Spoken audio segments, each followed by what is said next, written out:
começou no fim do ano passado, em dezembro de 2014, quando começou a reparar em alguns aspectos específicos dessa crise hídrica, que era basicamente o fato de que mesmo quando chove não encher os reservatórios. A gente começou a pensar em quais são as explicações plausíveis para isso e tudo mais, para tentar entender o fenômeno em si.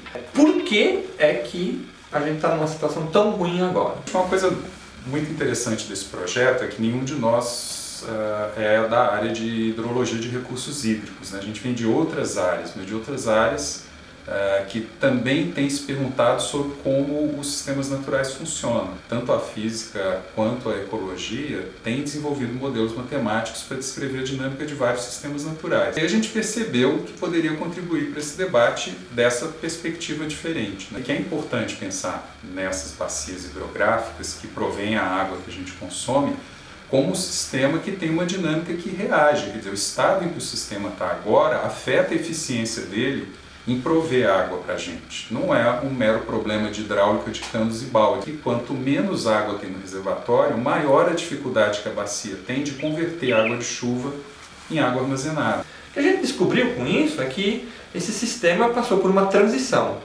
Passou uma transição entre uma dinâmica do reservatório em que ele flutuava em níveis altos e agora passou a flutuar em níveis bastante mais baixos, né?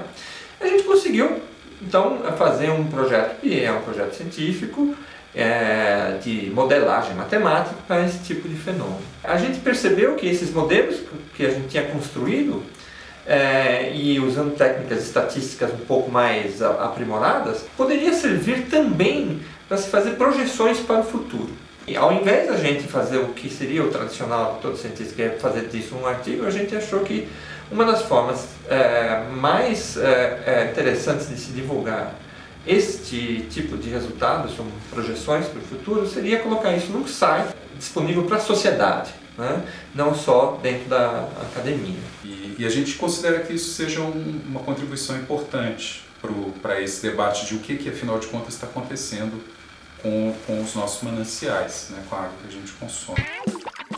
No site Águas Futuras mostra duas projeções, uma delas usando previsões de pluviometria nos próximos 5 dias, então uma projeção de curto prazo, que é para quando a gente tem previsões de chuva confiáveis, e uma projeção mais longa, que é usando projeções pluviométricas, que são baseadas em médias históricas de chuva para cada mês. Então a gente tem uma série histórica de 80 anos de dados de chuvas, a gente tem uma média de quanto costuma chover em cada mês, e com essa previsão a gente projeta quanto tem de água durante os próximos 30 dias. Houve uma dificuldade inicial que agora está ultrapassada, que é a obtenção de dados. Foi uma fase um pouco heróica do projeto, mas ela de toda forma foi superada e hoje, desde janeiro, a própria Sabesp fornece isso. Com a divulgação, uma forma mais fácil de você automatizar essa coleta de dados, todo o site agora é mantido, as projeções diárias não tem nenhuma intervenção manual, então eu tenho um computador que fica lá puxando esses dados continuamente e assim que a Sabesp coloca esses novos dados e saem novas previsões meteorológicas, o site é atualizado automaticamente. O site parte do conceito de ciência cidadã, cuja ideia é a ciência pode e deve apresentar à sociedade não só os seus resultados, como a maneira pela qual você chega a esses resultados. No site você vai encontrar as fontes dos dados que a gente usa, vai encontrar links para outros projetos que também têm objetivos similares ou que fornecem mais recursos. A gente tem colocado no ar também um boletim semanal que faz um resumo da semana, o que a gente previu, o que de fato aconteceu e vê e avalia o que deve acontecer na próxima semana.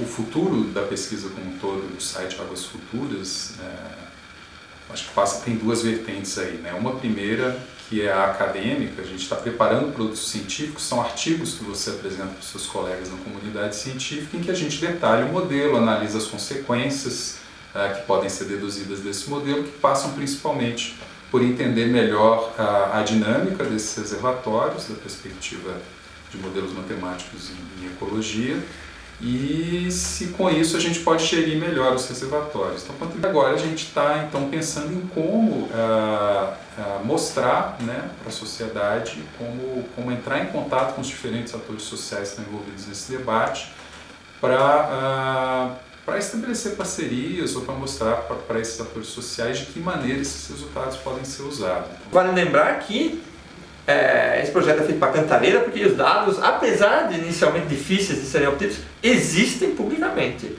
certo? Para outros reservatórios, mesmo em São Paulo, ou sobretudo perto de outras capitais do Brasil, onde essa metodologia poderia ter sido usada igualmente, não tem nada.